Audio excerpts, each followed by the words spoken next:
Kasaragod POCSO case പ്രതി police കസ്റ്റഡിയിൽ നിന്നും രക്ഷപ്പെട്ടു. നെക്രോജെ കൊറക്കാന ശിരോനിലയത്തിലെ അശ്വന്താണ് രക്ഷപ്പെട്ടത്. കൂടുതൽ അന്വേഷണത്തിനായി കോടതി പോലീസ് കസ്റ്റഡിയിൽ വിട്ടു നൽകിയ അശ്വന്ത് പോലീസ് സ്റ്റേഷനിൽ നിന്നും രക്ഷപ്പെടുകയായിരുന്നു. തുടർന്ന് പോലീസ് പഴുതടച്ച് നടത്തിയ അന്വേഷണത്തിൽ 2 മണിക്കൂറിന് ശേഷം പ്രതിയെ ഒഴിഞ്ഞപ്പറമ്പിലെ കുച്ചിക്കാട്ടിൽ ഒളിഞ്ഞിരിക്കുന്ന നിലയിൽ കണ്ടെത്തുകയും അറസ്റ്റ് ചെയ്യുകയും ചെയ്തു. കാസർഗോഡ് ടൗൺ പോലീസ് സ്റ്റേഷനിൽ രജിസ്റ്റർ ചെയ്തിരിക്കുന്ന പോക്സോ കേസിലെ പ്രതിയായ നെക്രാജെ കൊറക്കാന ശിരോനിലയത്തിലെ അശ്വത്താണ് പോലീസിനെ വെട്ടിച്ച് കടന്നുകളഞ്ഞത്.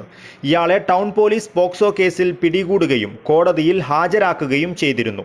പിന്നീട് കാസർഗോഡ് ജില്ലാ അഡീഷണൽ സെഷൻസ് കോടതി 1 വിശദമായ അന്വേഷണത്തിനായി പോലീസ് കസ്റ്റഡിയിൽ പ്രതിയെ വിട്ടു നൽകുകയും ചെയ്തിരുന്നു. കോടതിയിൽ നിന്നും സ്റ്റേഷനിൽ എത്തിച്ച ശേഷം പ്രതിയെ ലോക്കപ്പിലേക്ക് മാറ്റി. തുടർന്ന് സ്റ്റേഷന് പുറത്തുള്ള ഇൻവെസ്റ്റിഗേഷൻ റൂമിലേക്ക് കൊണ്ടുപോകുന്നതിനിടെ ഇയാൾ പോലീസിനെ വെട്ടിച്ച് കടന്നു കളയുകയായിരുന്നു. പിന്നാലെ പോലീസ് ഇയാൾക്കായി ശക്തമായ തിരച്ചിലാണ് നടത്തിയത്. ഇൻസ്പെക്ടറുടെ നേതൃത്വത്തിൽ സമീപ പ്രദേശങ്ങളിലെല്ലാം അന്വേഷണം നടത്തിയെങ്കിലും പ്രതിയെ കണ്ടെത്താനായില്ല.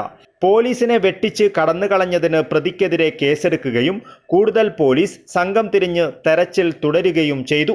2 മണിക്കൂർ നീണ്ട അന്വേഷണത്തിനൊടുവിൽ ആനവാകിലുവിലെ ഒഴിഞ്ഞ പറമ്പിൽ കുറ്റിക്കാട്ടിൽ ഒളിച്ചിരിക്കുന്ന നിലയിൽ അശ്വത്തിനെ കണ്ടെത്തിയതോടെയാണ് പോലീസിന് ആശ്വാസമായത്. തുടർന്ന് ഇയാളെ പോലീസ് സ്റ്റേഷനിൽ എത്തിക്കുകയും അറസ്റ്റ് രേഖപ്പെടുത്തുകയും ചെയ്തു.